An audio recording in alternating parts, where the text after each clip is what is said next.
Você se sente deslocado do mundo por não se enturmar com as pessoas, por não fazer parte de algum grupo que não seja da sua igreja? É difícil para você se aproximar e manter amizades no seu trabalho, na faculdade, por exemplo? Na vida do cristão, isso é mais comum do que se imagina. O problema é que Satanás vive tentando nos enganar, nos dizendo que nunca seremos nada se não formos aceitos pelas pessoas. E a maioria dos adolescentes e adultos acreditam nisso e acabam fazendo qualquer coisa, até mesmo se afastar de Deus, para não se sentirem deslocados do mundo. E você sabe por que isso acontece? É exatamente sobre este assunto que eu vou tratar neste vídeo. Mas antes de começarmos, eu quero pedir que você se inscreva aqui no meu canal, porque todos os dias eu quero te ajudar na caminhada com Deus. É só você clicar no botão abaixo do vídeo, inscrever-se, e do lado vai aparecer um sininho. Clica também nesse sininho para você receber todas as notificações sempre que eu colocar um vídeo novo, tá bom? E para entendermos os motivos pelos quais não devemos buscar a aceitação do mundo, eu vou usar como exemplo a história de um homem chamado Gideão, um juiz de Israel que liderou a libertação do seu povo da opressão dos midianitas. A história de Gideão é muito lembrada pelo episódio em que ele derrotou um enorme exército com apenas 300 homens ao seu lado. Gideão era filho de Joás e pertencia à tribo de Manassés. Ele viveu um período em que o povo de Israel havia se voltado à idolatria, praticando adoração ao deus Baal. Os israelitas naquela época não se preocupavam com as coisas de Deus, por isso acabaram sendo dominados pelo rei de Midian e o seu poderoso exército. E eles eram constantemente saqueados pelos midianitas, que lhes tomavam o gado e todos os alimentos que eles colhiam em suas lavouras. E por causa disso, os judeus foram ficando cada vez mais miseráveis e passaram a viver escondidos nas montanhas e nas cavernas. Sem esperança de dias melhores, eles se voltaram para o Senhor e começaram a clamar por sua libertação. E foi nesse momento que o anjo do Senhor apareceu a Gideão enquanto ele estava malhando trigo no campo. Naquela época ele tinha cerca de 30 anos de idade. E o anjo do Senhor deu a Gideão a missão de liderar o exército de Israel contra os midianitas, mas ele não se achava capaz para aquela tarefa. Vamos ver como tudo aconteceu. O anjo do Senhor apareceu a Gideão e lhe disse: "O Senhor está com você, poderoso guerreiro." "Ah, Senhor," Gideão respondeu, "se o Senhor está conosco, por que aconteceu tudo isso? Onde estão todas as tuas maravilhas que os nossos pais nos contam quando dizem: não foi o Senhor que nos tirou do Egito? Mas agora o Senhor nos abandonou e nos entregou nas mãos de Midian." O Senhor voltou para ele e disse: "Com a força que você tem, vá libertar Israel das mãos de Midian. Não sou eu quem o está enviando?" "Ah, Senhor," respondeu Gideão, "como posso libertar Israel? Meu clã é o menos importante de Manassés e eu sou o menor da minha família." "Eu estarei com você," respondeu o Senhor, "e você derrotará todos os midianitas como se fossem um só homem." E a primeira ordem que Deus deu para Gideão foi para destruir o altar de Baal que pertencia ao seu pai. Ele também deveria derrubar o poste ídolo de Azerá e construir um altar ao Senhor. Só que Gideão tinha muito medo da sua família, muito medo das pessoas descobrirem, e ele fez tudo aquilo ali de noite, para que ninguém percebesse o que ele estava fazendo. E pela manhã, os homens da cidade acordaram e viram que o altar de Baal estava destruído. Eles então concluíram que Gideão era o responsável, e por isso ele deveria morrer. Ou seja, ele foi julgado pelos seus próprios parentes e amigos. E eu não tenho dúvidas de que Gideão se sentiu excluído, deixado de lado. E ele só não foi morto porque o seu pai se levantou diante daqueles homens e disse que se Baal fosse realmente um deus, ele teria se defendido quando o seu altar foi destruído. Então nós vemos aqui que Gideão, ele foi perseguido, as pessoas se voltaram contra ele, mas Deus lhe deu a vitória. E depois o Senhor ordenou que Gideão formasse um exército para derrotar os midianitas, e ele convocou 32 mil homens. Mas pouco antes da batalha, Deus disse a Gideão que aquele exército de Israel estava muito grande e isso poderia gerar orgulho entre o povo. Então Deus falou para Gideão que ele mandasse os covardes embora, reduzindo o exército para 10 mil homens. E depois os homens que não estavam preparados para a batalha, porque eram descuidados, eram homens frouxos, eles foram dispensados, restando apenas 300 homens. E esses 300 homens deveriam lutar contra um exército de 135 mil midianitas, fora os povos que estavam aliados a eles. Mas o Senhor estava com Gideão e seus 300 homens. Então Gideão separou seu exército em 3 grupos e liderou um ataque noturno que deixou os midianitas confusos e apavorados. Vamos ver como aconteceu esse grande milagre de Deus na vida do povo de Israel. Está escrito assim: Gideão e os 100 homens que o acompanhavam chegaram aos postos avançados do acampamento pouco depois da meia-noite, assim que foram trocadas as sentinelas. Tocaram as suas trombetas e quebraram os jarros que tinham nas mãos. As 3 companhias tocaram as trombetas e despedaçaram os jarros. Empunhando as tochas com a mão esquerda e as trombetas com a direita, gritaram: "A espada pelo Senhor e por Gideão!" Cada homem mantinha sua posição em torno do acampamento e todos os midianitas fugiam correndo e gritando. Quando as 300 trombetas soaram, o Senhor fez que em todo o acampamento os homens se voltassem um contra os outros com as suas espadas e muitos fugiram. Com o exército inimigo desestabilizado e em fuga, Gideão o perseguiu e matou seus líderes, e a paz reinou entre o povo de Deus. Gideão é mencionado na galeria dos heróis da fé como alguém que pela fé venceu reinos. Ele é reconhecido como o mais importante dos juízes de Israel, o único deles que recebeu pessoalmente a visita do anjo do Senhor, que na verdade era o próprio Jesus.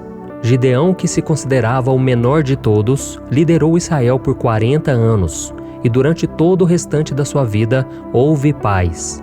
E você pode estar se perguntando agora: mas pastor, o que Gideão tem a ver com o fato de eu não me encaixar em grupo nenhum e me sentir excluído de todo mundo? Oh, meus irmãos, tem tudo a ver. Gideão era excluído por todos, até mesmo pelos seus familiares. E foi por isso que ele disse que se sentia o menor entre todos eles. Ele se sentia sozinho, abandonado. Mas a verdade é que Gideão não se encaixava em nenhum grupo porque ele era diferente dos outros. Ele era separado por Deus. Ou seja, ele não conseguia se misturar com as pessoas do mundo porque ele não era deste mundo. E a mesma coisa acontece comigo e com você. Amém? Gideão é um exemplo de como Deus tem um olhar diferente das pessoas e ele pode inclusive escolher alguém considerado fraco e sem importância para realizar uma grande obra. Isso significa que você não precisa e nem deve se preocupar com o que as pessoas pensam ao seu respeito. O que importa mesmo é o que Deus vê em você. Amém? É por isso que ele disse: "Sou eu que conheço os planos que tenho para vocês, diz o Senhor, planos de fazê-los prosperar e não de lhes causar dano, planos de dar-lhes esperança e um futuro." Irmãos, agora eu quero que vocês vejam o exemplo de Jesus. Jesus também não se encaixou nos moldes do mundo, porque somente dessa maneira ele iria conseguir cumprir a sua missão, que era dar a sua vida para que pudéssemos ser livres do pecado e recebêssemos a salvação. Em João capítulo 15, ele disse o seguinte: "Se o mundo os odeia, tenham em mente que antes odiou a mim. Se vocês pertencessem ao mundo, ele os amaria como se fossem dele.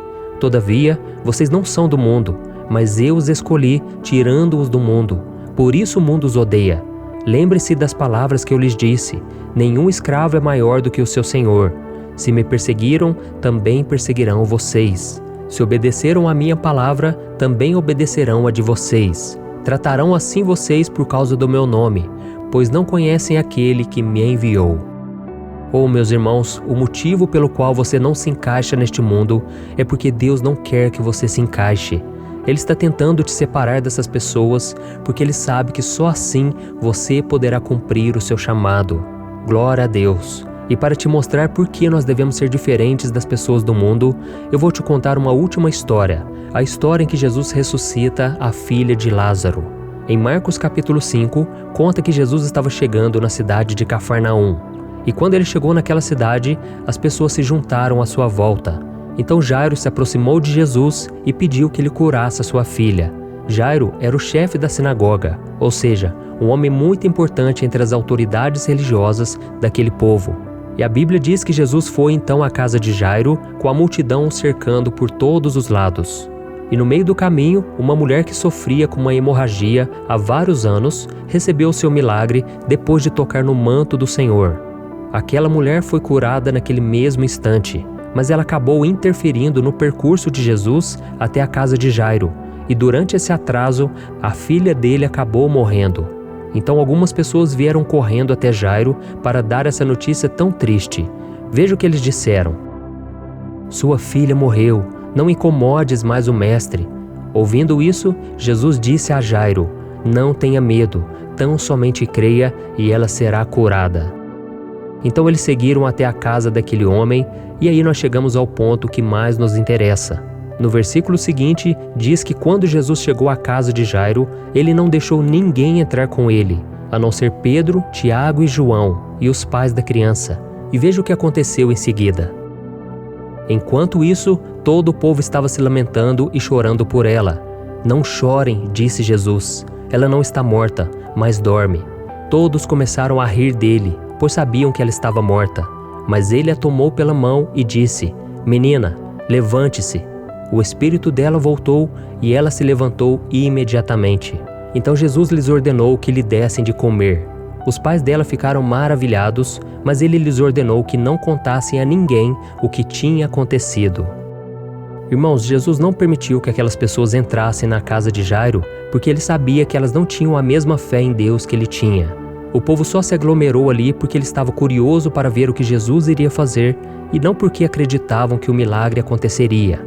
Além disso, toda aquela multidão ali era formada por judeus e eles condenariam Jesus ao verem que ele havia tocado em um cadáver. Isso porque a lei de Moisés proibia as pessoas de tocarem em qualquer corpo morto. E por que eu resolvi contar essa história da ressurreição da filha de Jairo?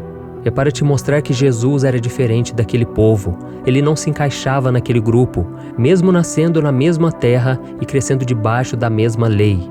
Então não havia motivos para que todos pudessem estar ao seu lado quando aquela menina fosse curada. Só presenciaria aquele milagre quem realmente acreditava no poder dele.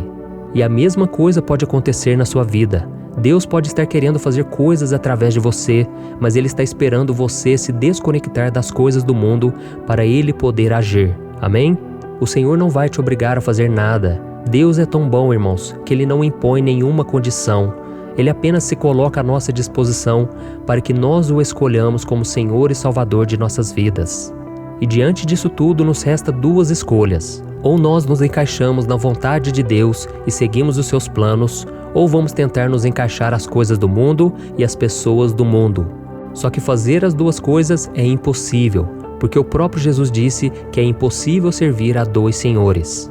Mas será que isso significa que você não tem que ter contato com as pessoas que não são cristãs?